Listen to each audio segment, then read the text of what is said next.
కేంద్ర ప్రభుత్వ ఉద్యోగులు సహా పెన్షనర్లు ఇప్పుడు 8వ వేతన సంఘం అమలు కోసం ఎదురుచూస్తున్నారు. 7వ వేతన సంఘం గడువు గత ఏడాది డిసెంబర్ 31తోనే ముగిసిన కొత్త వేతన సంఘం ఇంకా అమలు కాలేదు. ఇది అమలైతే ఉద్యోగులు, పెన్షనర్లకు వేతనాలు, పెన్షన్, డిఏ, డిఆర్ వంటి ఇతర అలవెన్సులు పెరుగుతుంటాయి. దీనికి మరో 2 ఏళ్ల వరకు సమయం పట్టే అవకాశం ఉంది.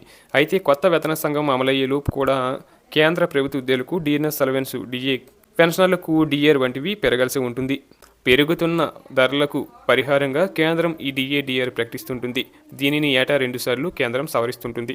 వాస్తవానికి జనవరి 1, జూలై 1న దీనిని ప్రకటించి అమలు చేయాల్సి ఉన్నప్పటికీ ఏటా మార్చిలో హోలీ పండగ వేళ ఒకసారి, తర్వాత అక్టోబర్, నవంబర్ నెలలో దీపావళి సమయంలో ఒకసారి సవరిస్తూ వస్తుంది.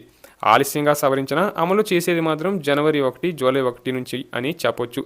దానికి తగ్గట్టుగా అరియర్స్ అందుతాయి. ఇది బేసిక్ పే పైనే పెరుగుతుంది. ఇది బై హ్యాండ్ శాలరీలోనే ఉంటుంది. దీంతో చేతికందే జీతం పెరుగుతుందన్నమాట.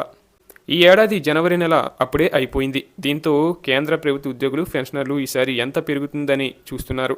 దీనిని all India consumer praise index, industrial workers ఆధారంగా నిర్ణయిస్తుంటారు. డిసెంబర్కు సంబంధించి ఈ లెక్కలు బయటకు వచ్చాయి. దీని ప్రకారం ఈసారి 2% మాత్రమే డిఏ/డిఆర్ పెరుగుతుందని అంచనా వేస్తున్నారు. ప్రస్తుతం డిఏ/డిఆర్ 58%గా ఉండగా 2% పెరిగి ఇది 60%కి చేరనుంది అని తెలుస్తుంది. ఇటీవలే కాలంలో చూస్తే ఎక్కువగా 3 లేదా 4% చొప్పున పెరగగా ఈసారి కాస్త తక్కువగా ఉండనున్నట్లు అంచనా వేస్తుండటంతో ఉద్యోగులు, పెన్షనర్లు కాస్త నిరాశలో ఉన్నారు. ఇప్పుడు డిఏ 2% పెరగనున్న క్రమంలో ఎంత బేసిక్ పే ఉన్న ఉద్యోగికి నెల జీతం ఎంత పెరుగుతుందో తెలుసుకోండి. ముఖ్యంగా 20,000 బేసిక్ పే ఉన్న ఉద్యోగికి 58% డిఏ లెక్కన 31,600 అందుతుంది. అదే ఇప్పుడు 60%కి చేరితే ₹400 పెరిగి 32,000 అందుతుంది. అలాగే 30,000 బేసిక్ పే ఉన్నవారికి 600 పెరిగి 48,000కు చేరనుంది.